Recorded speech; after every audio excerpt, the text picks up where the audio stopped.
Hello and welcome to the Sense Making in a Changing World podcast. I'm Morag. Join me each week in conversation with leading ecological thinkers, activists, authors, designers and practitioners to explore what now? What is the kind of thinking we need to navigate a positive and regenerative way forward? To myceliate possibilities to explore what a thriving one planet way of life could look like. My guests offer voices of clarity and common sense.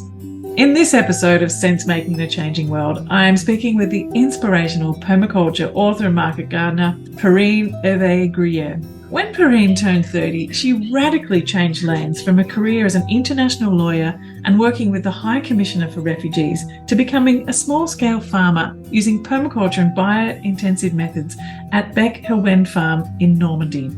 Perrine co-authored the book Miraculous Abundance, a wonderfully inspirational book, and has now just put out a new 3-volume set, which is absolutely mind-blowing. It's just coming out in English with permanent publications, and it's called Living with the Earth, a manual for market gardeners, permaculture, ecoculture, inspired by nature. Perrine has a big vision for the future of farming that enables the next generation to enter and thrive with small ecological farming. The Sense Making in a Changing World podcast is a project of the Permaculture Education Institute. We teach permaculture design, teaching and livelihood skills online to people on 6 continents, who in turn localise and enrich it and find appropriate ways to apply the planet care ethics of earth care, people care and fair share wherever they are. I'm recording this episode from my hand-built solar-powered studio here on beautiful Gubbi Gubbi country, surrounded by my permaculture design gardens in a permaculture village. Before we jump in, I'd love to invite you to subscribe to the Sense Making a Changing World podcast on your favourite podcast app. And please do leave us a 5-star review and a lovely comment. It does indeed help the bots to find our show. I hope you enjoy this episode. Well, thank you so much for joining me on the show today, Perrine. I am just absolutely delighted to be in conversation with you here about your farming experience, about your philosophy around farming, around the new version of the book that's coming out for you in English, and also to catch up on some of your new projects. So welcome to the show. Thank you. Thank you for having me. Oh, look, I'm really excited. I've had a bit of a sneak peek inside of your latest book. The permanent publications sent it through to me to have a look at, and you're lucky. I haven't seen it yet. Look, it was the uncorrected proof. So okay. I've seen that you've got volume 1, 2, and 3, and volume 1 is out, an extraordinary tome full of wisdom and just practical genius, really. And I loved, the way that it started. So the book is called, just for listeners here, The Living Earth, a Manual for Market Gardening, volume 1.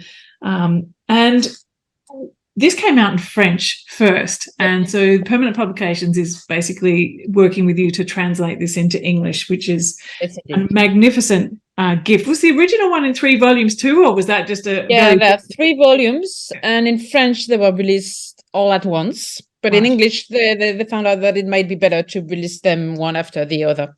Yeah, and it's good actually, because it's very important to go through the first one to be able to have the right settings and understand what's going to be said in the second one. Yeah, so the first one's really around your philosophy and around the design principles and how to approach the farm. I suppose the 4 chapters that I see here: Feed the People, Heal the Planet, from Nature School, Designing a Farm, and then a natural approach to soil and fertility.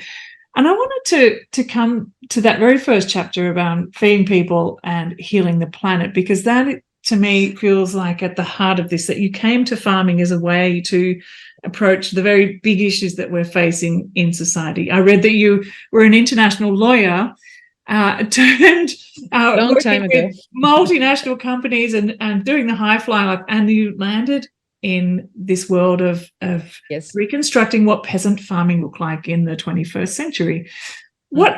Before we go into the book, I know it's probably been written about before, but what happened there? That's a big shift. Where did you bump into this other world, or crack open a door and see a different way of being in the world? What went on there? It's funny to talk about it years after it, because there was no logic at all. I used to work in Tokyo and then in Hong Kong, both in with law firms and international companies. And then at some point, actually, people don't know much about this, but when SARS, COVID, the first COVID hit in Hong Kong, I came back in France for just a few weeks to have some rest and so on. And then I decided I wanted to change career. Well, I knew before that whatever I was doing in the law field was making sense to me. It was intellectually challenging, very interesting, and I loved living abroad, speaking different languages, exchanging with different cultures. I loved it. But there was a lack of meaning somehow, according to me, in my life, waking up every single morning and negotiating big contracts with huge companies for millions of dollars. That was a little meaningless for me. And I was already into what are we doing with our planet and our world. So I came back to France just to give it a thought and just have some rest, see my family. And then I decided I would not go back to law, but I was looking for a way to find something that would feed this need of meaning in my career.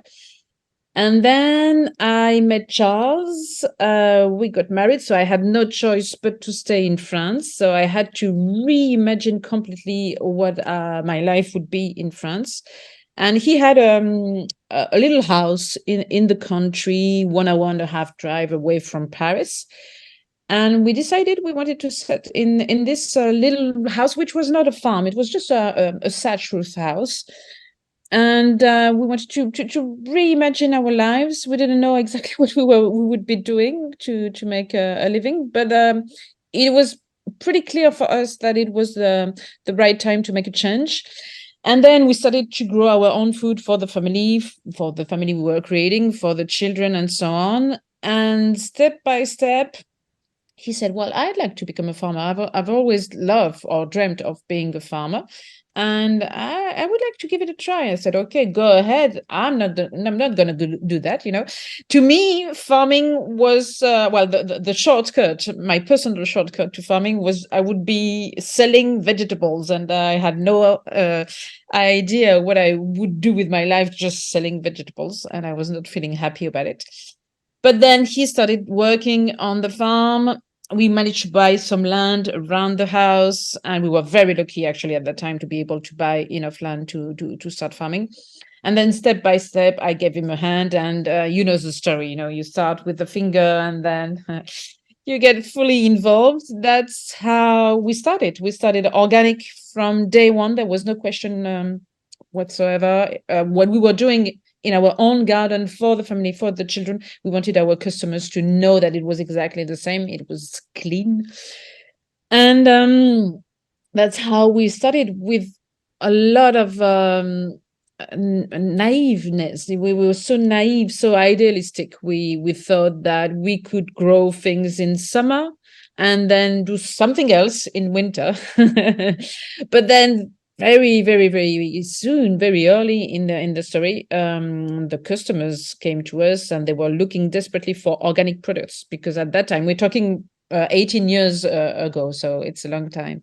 But at that time, they couldn't find organic products in the countryside in Normandy, which is crazy, because I thought myself that I could find those everywhere, but it was not the case anymore. All those little farms, they were gone, disappeared already. And I said, "Okay, it's okay for us to have your products in winter, but in summer, but we want them also in winter." So they kind of pushed so that we would grow all the time. And the story started like this. At the time we started, we knew nothing about permaculture. And then we found out about it afterward. And it kind of saved me, because maybe I wouldn't have been a farmer all those years without this amazing intelligence of nature that permaculture. So could we just talk about that a bit? Because you didn't actually have any farming experience before you started this venture. It wasn't really something that you'd grown up with, that you it was brand new. So how did permaculture help? Because I've seen you write that about when permaculture came in, it really, because you were looking at, Parisian market gardeners and all these different theories. Like, what was it about permaculture for you that really helped to land it and give it shape? Somehow, through the permaculture screen, everything suddenly made sense, because from day one, we wanted to produce healthy food, of course, local and season, according to the season. That was okay. We wanted to protect the environment. We didn't want to use oil at all, because the peak oil idea was pretty big in the English world at the time, not so well known in the French world, but we knew that at some point, we, especially farmers, wouldn't be able to afford the price of oil for whatever usage, either for the car, for heating purposes, or whatsoever. So we knew that from day one, we wanted to use the less fossil fuels as possible. But permaculture enabled us to kind of integrate and merge somehow all those elements all together. And it was not a pain just to achieve one after the other. It brought some harmony to all those things. And we could say that we didn't want to protect the environment.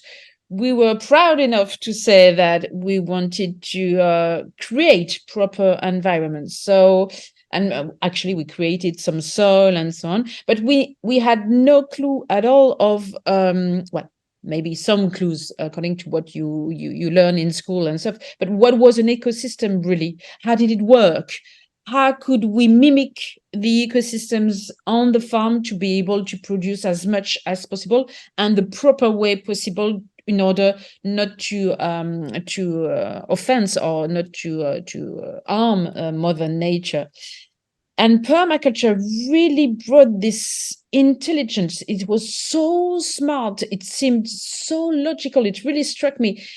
And somehow it worried me, because every single morning I was like, oh, this thing is so smart. How come nobody does it on a daily basis? Because in France at that time, there had been no bridge between permaculture and the farming world. Farmers would rather go to lots of mechanics, lots of technology, huge surfaces, and so on. And permaculture was limited to some community here and there, if not hippie, but self-sustainable community. But there was no dialogue between all those. They were not communicating at all, which is stupid. So somehow, by chance, actually, we were the first one to make this merge between permaculture smartness and wiseness and farming practices. And because we wanted to create a real ecosystem in the farm, there was no way we could harm the soil, we could harm the environment, and we had to go for a very diverse ecosystem in order to be able to produce. And that was really a bomb, if I may say, in the farming environment, when we finally released our first study saying that it was possible to do what we were doing and make a living out of it. Because until that day, everybody thought that the environment and the environmental protection and farming were completely opposite. Yeah. They were harming each other, which somehow was true the way it was done. So it was really a revelation to us, and that's why, despite the fact that it's been difficult, because farming, everybody knows that is difficult. It's really a question of passion. I mean, you get involved as much as you can. You put all your heart or your life in it, because it's such an amazing job and practice. I love it so much. I found out about farming really when we started the farm, but there's no way I would do something else with my life. It's just amazing. I think something that's really extraordinary too that you've shown to the world is how productive a micro farm can be. When you really farm it well and apply those ecological principles, those permaculture principles, how much more food you can produce sustainably and economically from a small farm. And you've created evidence for that. There's been research of the work that you've done, which shows to the world that it's possible. And this idea, that coming back to that first chapter, you can feed people and heal the planet simultaneously. So if people were to follow, well, first of all, what were the kind of studies that were done and what did they show? And if people were to follow this, do you see the evidence showing that we could feed the people on this planet using this method of farming? Because that's one of the big answers. Oh, yes, well, it's very nice, but we could never feed all of the people doing it this way. Well, first of all, it's stupid to say so because most of the world farmers are small-scale farmers. Absolutely right. And most of the time, they still know how to observe their soil, or how to create or recreate an ecosystem in their environment. But unfortunately, they lack somehow knowledge, technical knowledge, or scientific knowledge, or sometimes they lack a little funding just to replant or regrow something that would help them go to the next step. But anyway, first of all, I want to emphasize the fact that we were not the first one to say that and to show it. But maybe we were the first one to show it thanks to those modern way of communication, thanks to internet and so on. But most of our research were based on what we call the maraîchers parisiens, so market vegetable growers from Paris in the 19th century were doing. They were so good that they could produce watermelon and a lot of other fruits in May in Paris. Most of the fruits nowadays, they come, let's say, July, August. They were using piles and piles of manure, of course, because at the time there were horses everywhere in Paris. So they had this resource, a very important resource, and but still, technically speaking, they would associate crops a way we can hardly mimic today, because they were so good, so technical. Of course, entire families were working all together, so there were no labor taxes and so on. So it was a completely different context, of course, but still, technically speaking, in terms of being able to feed the people, at that time, Paris was self-sufficient with all those very small farmers all around Paris. And, their plots of land were from, according to what they said, because we've got a few books left from those people, so they somehow witnessed. They had plots of land that were from 400 square meters, which is really tiny, up to 4,000 square meters, of course, because they were doing everything by hand. So really, they were not the first one. We were not the first one. And we went back to whatever knowledge they've left, and we found a few. And technically speaking, thanks to them and crop association, mainly, I would say, we've seen all our performances and all the yield production really increase crazily, I would say. And so the study was based on whatever they were doing in the old times. So even though the farm is 20 hectares wide, for the study, we've isolated a plot of 1,000 square meter, which is an average of what the maraîchers parisiens would have done in the old times. And on those 1,000 square meters for 5 years, it was really a suffering, I have to say.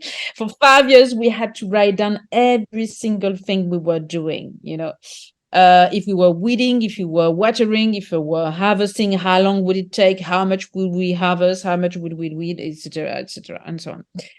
And based on that, some very smart people from AgroParisTech, which is the French national school for farming engineers, agronomy, they found out that on 1,000 square meters, we could make quite a decent revenue for a maraîcher, for a farmer. And usually in France, when you want to grow vegetables after your training, people tend to say that to be able to make a living, you shall at least get a 1.5 hectare farm.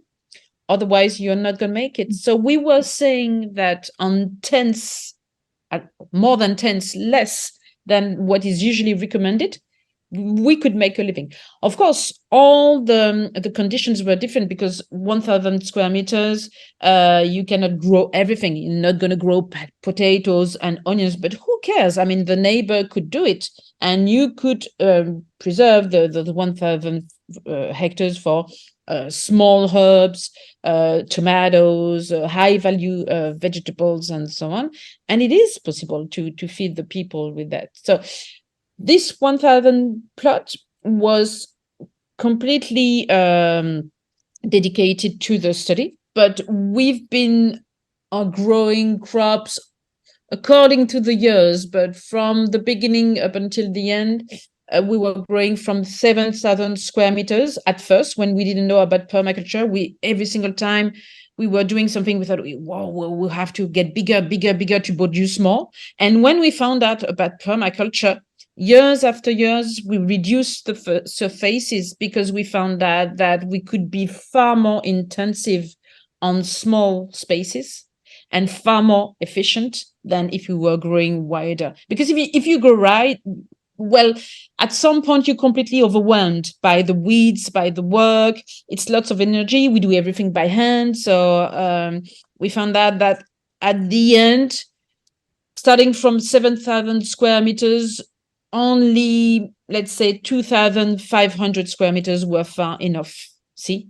Yes. And then the rest of it, what you put back to natural, animals, trees, so that you can diversify. You have more crops, you have more revenue, more diversified food also, if you want to be self-sufficient. So you have water under the forms of ponds or water collection whatsoever, because water is so important nowadays everywhere on the planet. So it really is a good way to redesign your farm and to really transform it into an ecosystem. Really, when you go into a forest, the ecosystem is quite wide, but not everything produces in reality. All the interconnections between the plants, between the trees, are necessary to the average, let's say, balance of the system.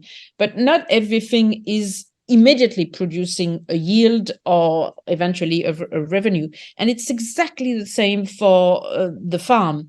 If you reproduce an ecosystem in the farm, some people are tempted to say, well, what's the point in planting trees that won't give you a crop? Because, well, maybe they're going to flower and that's it. Yes, but flowers will attract bees. Bees will pollinate your tomatoes. You're going to produce more and so on. And it's so smart. It's so easy. It's really common sense. Permaculture is really striking because it's common sense. And, I was always like, why haven't we thought about this before? So when you started to diversify your farm, a couple of things we've noticed, like more productivity, smaller space, which is fantastic. That is the imperative of permaculture, is to bring people's footprint on the land much smaller, so we can leave more space for nature, essentially. So what kind of nature did you find coming into your farm? Did you see species starting to come back into the landscape? And sort of another question related to that, I guess, as you started to add more ponds and things, how did you notice that you were actually helping to rehydrate the landscape? And did you notice changes with what was going on in farms around you as opposed to what was happening to you in the fluctuations of seasons? Mm-hmm. Well, we've noticed a lot of things. And actually, we've led a study on birds. And the scientific who did that, they set an observatory in the forest, in a pasture, not too far from the farm, and in a piece of land that hasn't been touched for years, basically. And the more birds were on the farm, and they explain it by the fact that all the small ecosystem that compose the big ecosystem are so diverse that we managed to attract all types of birds, some that would niche in the trees, some that would lay eggs on the floor, on the ground, etc., etc. Because really the farm itself is a mosaic of small ecosystem interacting with each other. So in some places we have quite dense trees, almost a forest. We've got a few forest gardens. In some places, well, there's hardly a tree because it's greenhouses and so on. In other places, we've got a lot of water, so we've got a big pond with an island on which we grow vegetables and so on. So it's so diverse that all those birds are welcome and they're happy to be there and they stay here. So that's for the birds. But for the biodiversity by itself, and more generally speaking, yes, we've seen snakes coming back, which is good because in I can't recall the name of couleuvre in English, but it's a good snake, a nice one that would eat only the mouses and so on. That would not bite the human beings. So we've recreated enough biodiversity so that the system by itself, at some point, it's not magical. It's not easy and not magical, let's say it that way. But it took something like 3 years to see really a balance coming in all those little ecosystems. Yes, it's not long though, is it? 3 years, No, not long at because all. I thought in our type of climate, it would take years. Yeah. But no, really, it was pretty fast. And it was really obvious. You could see it. I mean, you didn't need an engineer to come and measure and so on. You could see it on a daily basis. And every single spring, and that's the magic of understanding how an ecosystem works. Every single spring, you would see new connection, new interconnection arising between this tree and those plants at the feet of the tree, or see that the sheeps, they found by themselves a plant that I was growing for another purpose to to get rid of the worms in there, and they were happy to find it by themselves. And the more diversity you have, I mean, the more balance again you can find. It's very uncomfortable at the beginning because, I mean, you're supposed to make a living out of what's going on in your garden. So you're like, oh, I don't want to lose anything, you know. And in our economical field, we're not very rich, if I may say so. In terms of that, making the money from the farm, did you find that you were able to make enough money from the produce that you were growing, or was it also other things that you're doing, like farm consulting or farm education programs or accommodation or other things? Did you have a multiplicity of things? Yeah, we finally developed a multiplicity of activities, but at first the farm was just a farm. So all our living was relating on the farming produces. So there was no way we could compensate with anything else. But then pretty early, so we started the farm in 2003, and then as early as 2009, some people came to us and say, wow, what you're doing seems interesting. How do you do it? Could you train me? And we started some training, but very, very, very, very small groups, and not so often during the year, because we had to keep on farming at the same time. So it was not that easy. But then step by step, we tend to develop the training sessions. So of course, in terms of economy, it makes a far better income than fruits and vegetables, and unfortunately, actually.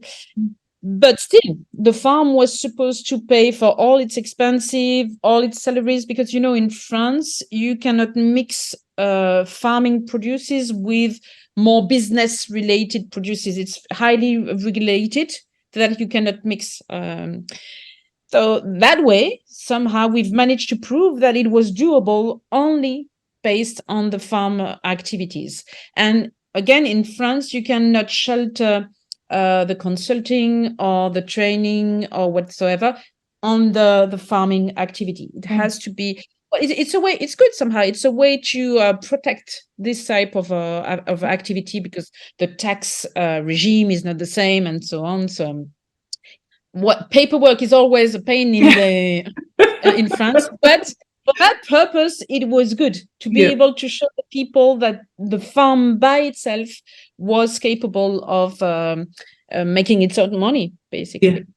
And like I think it's quite remarkable that you chose to do this, with as little fossil fuels as possible, no tractors, and you even had a beautiful horse. I noticed in some of the pictures there, this idyllic notion of working with a horse on a farm. Were you the horse person? Was that one of your jobs? No. Charles was, but I love animals and I have a special relationship with them. But still, for us, it was easier to work with the horse than with the tractor. Really, the mechanics is really a pain for both of us. So I know that not everybody would go for that, but for us, it was easy. So it made things simpler. But still, I'm not opposed to using a tractor or using any type of motorization, as long as it is reasonable and it makes sense and it makes your life easier. I haven't got a problem even with technology, widely speaking, as long as it is smart and according to permaculture principles, it makes you somehow save some energy. That maybe makes human energy or other type of energy, but somehow with something more sophisticated, you save energy. It's just like a dishwasher, for instance. So you talk about ecoculture. Can you tell me a little bit about where that came from and how you describe it differently from permaculture? Yeah. So permaculture to us is a toolbox that enables to design a frame, and the frame is an ecosystem, and the frame is therefore our farm. And in this frame, we're going to use different techniques, farming techniques, that we've called ecoculture. Mm-hmm. Some people know also the word agroecology. It could be related because in agroecology, we use agroforestry, for example. Agroforestry consists in planting trees in the middle of crops or crops in the middle of trees. And but it's just one technique. Ecoculture consists in making sure that all those farming techniques will somehow mimic the way nature works. So permaculture is wider, and most of the time people get it wrong, especially here in France, and I always have to re-explain what permaculture is. It's such common sense and so simple, permaculture, that it takes a long time to explain it because people don't. It's interesting, that, isn't it? Yeah. So permaculture really is the guideline, that would take you by the hand and show you how to draw the space, how to design the farm somehow. And ecoculture, like agroecology, it's to me a sum of techniques that you're going to be able to use, like working with a horse, and or raised beds. It's a way of applying ecoculture in your permaculture design. Yeah, that makes a whole lot of sense. I'm glad you said that, because that really helps to give that perspective. There's lots of different strategies and approaches that you can take that fit within that broad scale, like design thinking. And it's a kind of I see it as a lens or as a paradigm even, Yep. And there's no copy and paste. I mean, there's no ideal farm. And this farm, the Becqueloin farm, is not ideal. It is what we've done with it. Yeah. Based on this intelligence of that permaculture brought to the system, so this frame. And within the frame, you're totally free to do whatever you want. You have to choose the techniques, the farming techniques that suits you. Somebody who cannot work with the horse because they're afraid. A lot of people are afraid of horses. Well, just don't do it. Use a tractor. That's not a problem to me, as long as globally speaking, you still have your ideas and your views, what my ecosystem should be like, how can I do to save as much energy as possible, how can I manage to feed the people while protecting the planet. It really is okay. Yeah, yeah.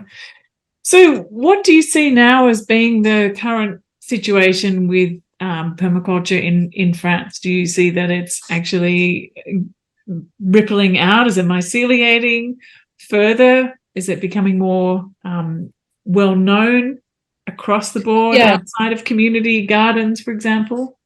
Yes, definitively. What we've done has helped permaculture to become better known, if not just known, because nobody knew much about it before. Yeah. Even when we started, we knew nothing about it, and we found out about permaculture just by chance, you know. So definitively, a lot of people know about permaculture, or they think they know what it is. And what it makes me happy is that there's a really connection now between farming and permaculture. I shall say not the mainstream farming, but all the young farmers to be who go for a proper training, because since we had no training, we warned everybody and said, don't do the same mistakes than we do. Because it was good for us not to have any type of training, because we had no frame, we had no reference that would be the real truth to us. So we had a chance to go and find everywhere we could. It was tough because we had to try and fail so many times, but still it gave us the freedom to go and search. But nowadays, my first advice to people who want to embrace farming is to go for a training. Is that permaculture training you're saying? Go and do permaculture? Yeah, they need a proper training, both farming training and permaculture training. Yeah. And when they go to farming training, the government says that 80% of the people who go for the regular farming training while wanting to be a vegetable market grower say they want to use permaculture principles. So, you know, wow. it's really, completely really new. But the problem is permaculture being trained in the conventional farm training systems? Do they talk about permaculture in that? They talk about it. Actually, they came to us something like 6 years ago because they wanted to implement some permaculture courses in the regular training. And they did so, but it's still optional. So, you know, not everybody can choose it. And it's not taught in all the farming schools, but still it does exist. And most of the time, the people in the regular training, they go for internships in some farms here and there. That way they can discover and see how to both create and manage such type of farms. So how easy is it for young people to enter into farming in France? Because I know here in Australia, you know, just access to land is one of the biggest issues. You know, the price of farmland everywhere is just going through the roof, particularly worldwide, that have access to water and that are close to urban areas. Well, I guess access to land is a problem worldwide, unfortunately, and the cost of the land, the accessibility is an issue.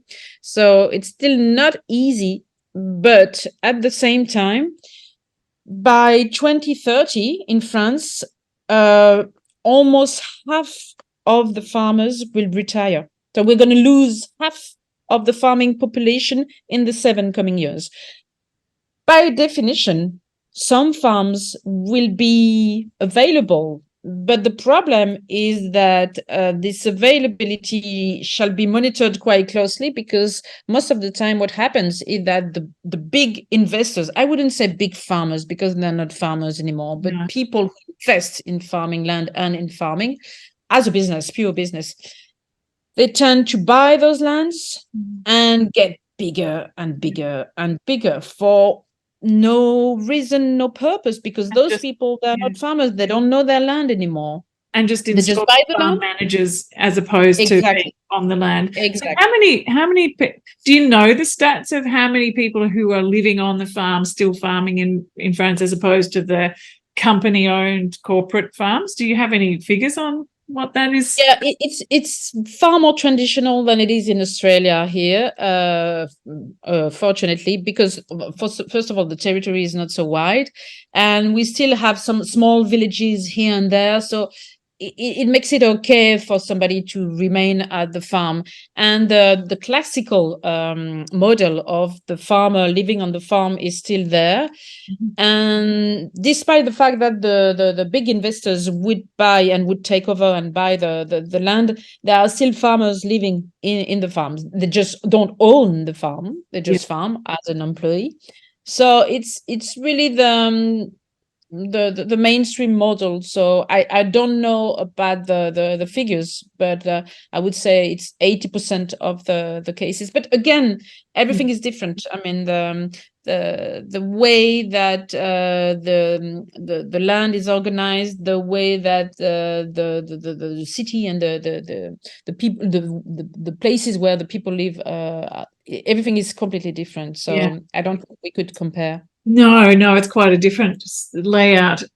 You were talking before we started recording about the impact that COVID, the pandemic has had on farming in France, and also the war in Ukraine. And I wonder whether you could just comment about that, and also maybe just talk about some of your ideas about how to support young people to get back into, to get onto country, we call it on country here in Australia, like how do people get on farm? Yeah.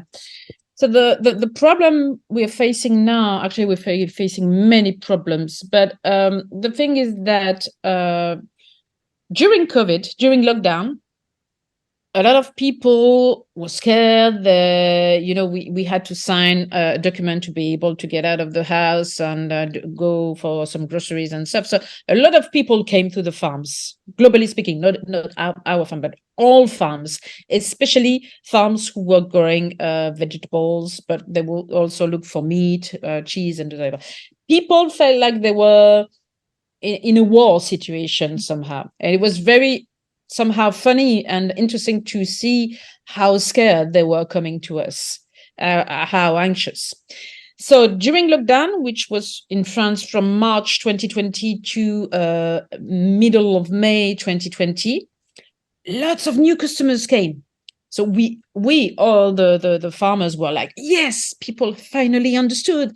They're coming to the farms to do the grocery. They don't go to the supermarkets anymore, and they want fresh food. But they had time because it was locked down, so they had time to cook and do fresh things and so on.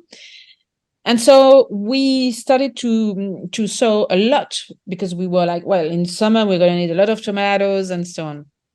And when lockdown was over, everybody was gone. Almost everybody was gone, even the customers who were there before. Because I think psychologically speaking, remember it was May, people didn't know yet what it would be like with COVID. Maybe they would be able to go on holiday in July and August, but that would be over. After we wouldn't go on holiday anymore. I don't know. There was a fear somehow that you could feel, really. And it seemed far more important for people to go on holiday, to pay for the Netflix fees, and or to buy the last iPhone model. Somehow, I don't know why, but they felt like food was not an important family budget anymore. And step by step, all the organic farmers, not only vegetables growers, but all type of producers, we've seen our revenue go down and down and down. On top of it, we had the consequences of lockdown, which everybody knows. And so it was not something specific to France, but all the things you wanted to buy, all the primary matters, the prices were going up. So for those young farmers who were creating their farms before COVID, I don't know, maybe a greenhouse in France was 40,000 euro, but after COVID, it was 60,000 euro. You didn't know why it raised so much, but all the prices went up. So it was very difficult for them to afford that. And then we had the war in Ukraine with the rise of the energy prices.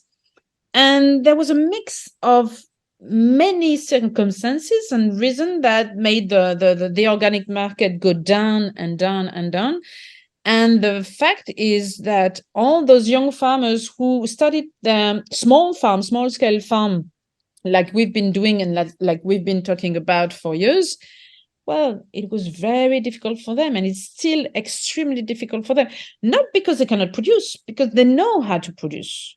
And thanks to the book, I mean, we've left so many information about what we've done. So the techniques is not a problem. The technique is there, it's efficient. Mimicking the ecosystem is something very smart and it works. But the problem was how to sell and what price should they sell. And they couldn't sell anymore because the people were not interested. They were interested in very low price products. And so there is a trend now, and it's still on, and it really is a problem. So I've stopped working at the farm something like 1.5 years ago. And since then, I've been having a look at so many farms here and there, trying to help those young farmers to set their business and so on. And I came to the conclusion that unfortunately, it is almost impossible in those circumstances and conditions to set your own farm by yourself, actually. So my idea is to buy a farm. So I need to find the money, but I need some investors to believe in what I'm going to say and do. I want to buy a farm. Here in the Western France, the average farm is 120 hectares. I would like to buy this type of farm. Instead of having one man and a tractor, because most of the time it's a man, unfortunately, and I think things would change if we had more women into farming.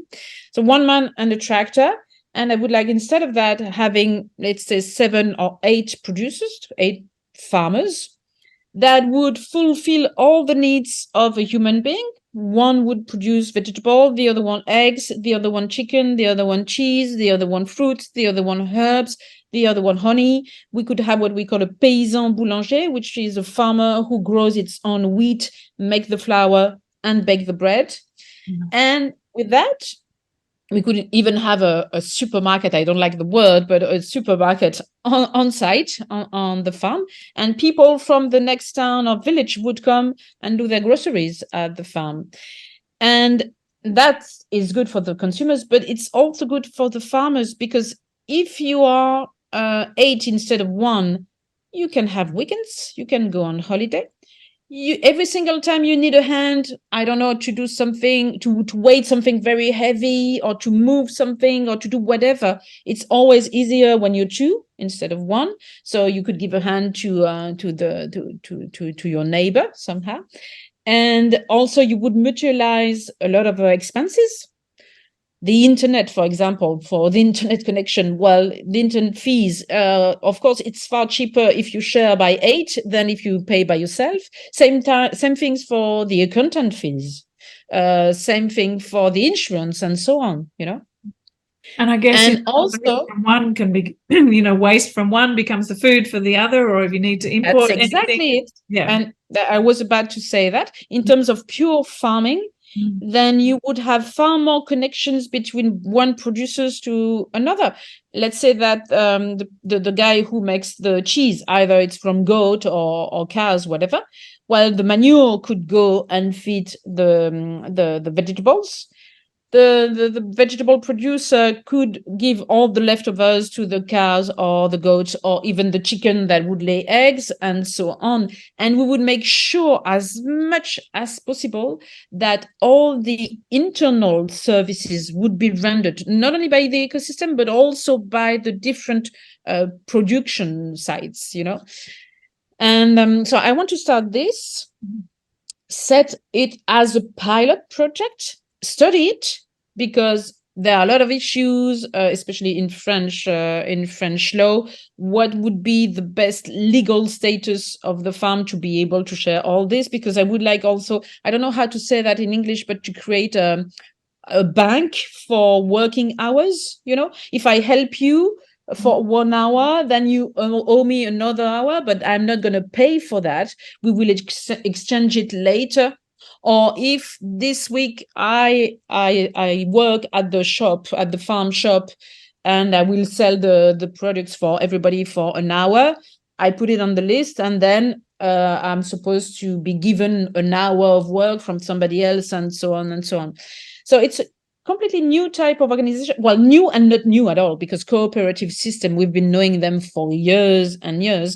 What we need to do here is make sure that this cooperative system will be led by a business, because in France, most of the time when it's cooperative, it's supposed to be highly democratic and everybody can say a word. And at the end of the day, it's a complete mess. So we have to make sure that it is highly efficient in all ways. And governance is an issue for sure. So I need a lot of scientific to study this, to help me on that. And what we need to do is, based on this pilot farm, set a frame and give it to all the other candidates who will want to create such cooperative farm. And to me, it is the only way we're going to attract young people from the cities to farming, because a lot of them are very interested in it in France, because they think the quality of life is far better than in the city. They think it's a stressless job. Well, they get it wrong, but that's okay. But it's a new way of life. And they're really tempted with their family to come to this new way of life. But at the same time, they know that it is so hard. It is so difficult to make a living on.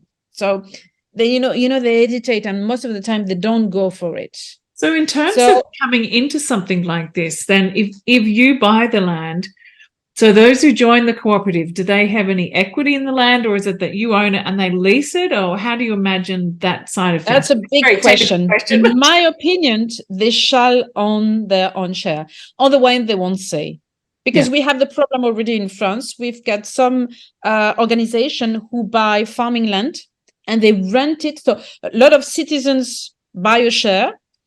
This organization rent it to the farmer. The farmer tries and make a living out of it, but at the end of the day, and especially when he retires, he's left with nothing. Yeah, and that is not appealing to those young people. So my opinion is that there should be equity. Some other people don't agree with that, but in my opinion, for it to work, it is really a way to go. And also, I would like to set a financial system with an organization or an NGO. There are many in France at the moment who would buy the land based on, again, share bought by the citizens. And after something like 7 years, everything is sold to the farmers. Because I think, 7 years is an issue, because here, in terms of a tax incentive, after 7 years, you cannot have any tax incentive anymore on this. So while the citizen is happy with that, and he cannot expect more from the land. And after 7 years, I think that the farmer can say for sure if he wants to remain a farmer or not, Yeah, that makes a lot of sense. Have you ever seen or any examples of farmland trusts where the land is held in trust by a community?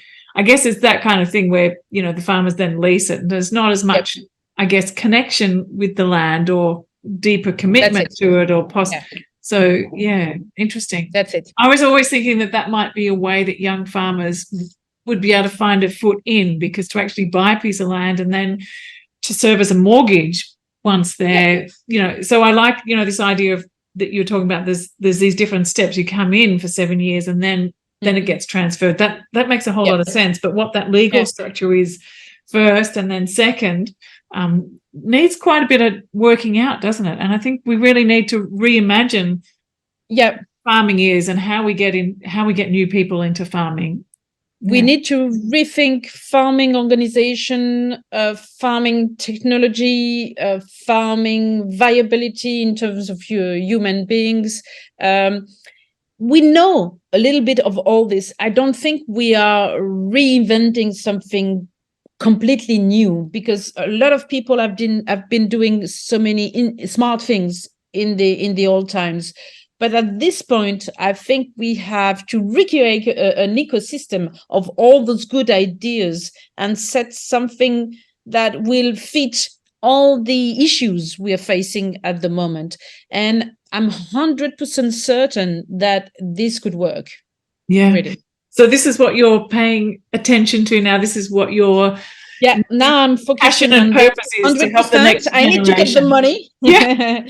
Because investors don't think farming is a good field here in France. They are more into technology and so on. So you have to convince them that the future of our country and our food sovereignty is there, because food sovereignty, people tend to ignore that, but is really at a cost here. If we tend to let all those farms go to bigger farms and investors, they don't grow food for daily consumption. They grow wheat. And here in Normandy, the wheat goes from the harbor in Rouen and Le Havre to somewhere, to the cattle somewhere in Argentina or somewhere else. This wheat is not dedicated to your daily bread. It's not true. So those people, they want to do business with certain kind of productions, but certainly not the food that you're going to eat on a daily basis. And we have to make sure that at some point, if worse comes to worse, if we've got another COVID, another war, or something that refrain the energy coming to our country or any other country, that we can feed the people. I mean, in the old time, even if the war was there, they could feed the people with really basic techniques and so on. If everything explodes tomorrow, we are not capable of growing food, basically. Looking from Australia, I look to France and the food culture there and think, there must be so much more support for local food production because you have so much more of a food culture as opposed to Australia. So where is that? So do you feel that that's there, though, that there's awareness of, the food culture and how that relates to supporting local farms, or is there, you just seeing a divide happening there? No, the awareness is there because, as you mentioned, we are really in love with our food. But the thing is that in France, the average revenue is pretty low. And therefore, people at the moment are very anxious when it comes to the economy and their revenue.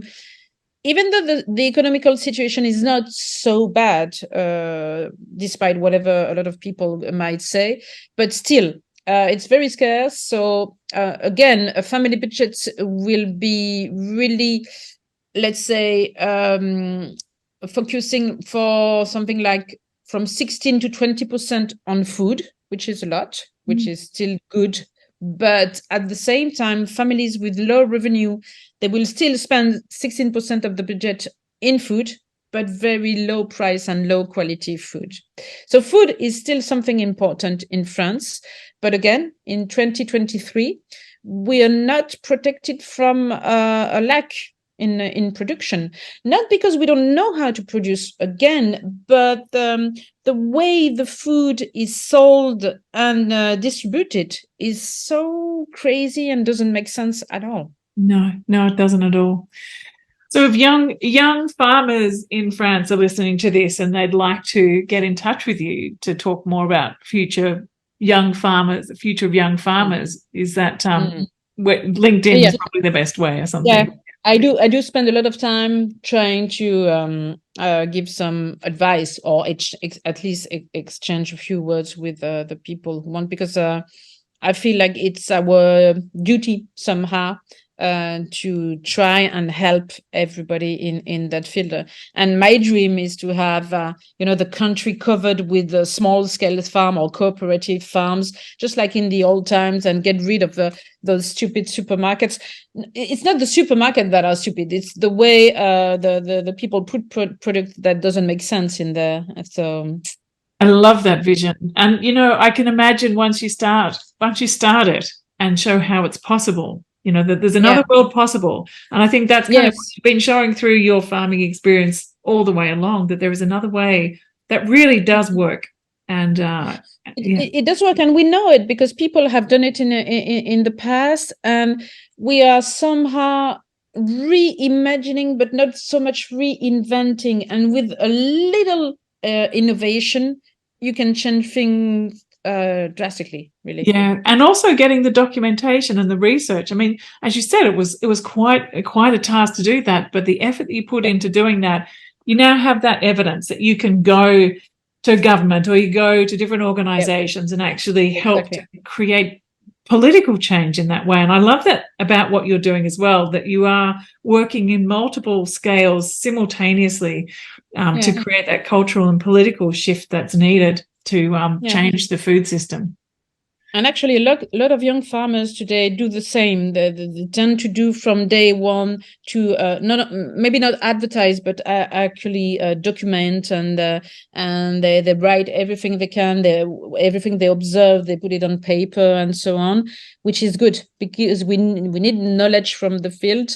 And once we have all this, we can be stronger against the raz de marée of the industrialized farming field. Well, thank you so much for joining me today on the podcast. It's been an absolute delight meeting and talking with you, and I can't wait to get a copy of the book in my hands. Like I said, I've had a look through just the. Well, so am I. All right. Well, thank you so much, Perrine. It's been really such a delight to chat. And hopefully one day I might be able to come and visit you over there. Oh, yeah, please come. All right. Well, take care. Thank you so much. Thank you. Merci beaucoup. Well, thank you for tuning into this episode of Sense Making in a Changing World. Check out the show notes below to find links to the resources mentioned in this episode. Also, this is where you'll find details of all of our permaculture courses, our permaculture YouTube, blog, and free masterclasses and permaculture film clubs. Make sure you signed up to hear all of the news and updates. And come and join us at the Permaculture Education Institute to learn practical skills for designing and teaching permaculture and making a good livelihood while living a permaculture-inspired, one planet way of life. Take care, everyone. See you soon.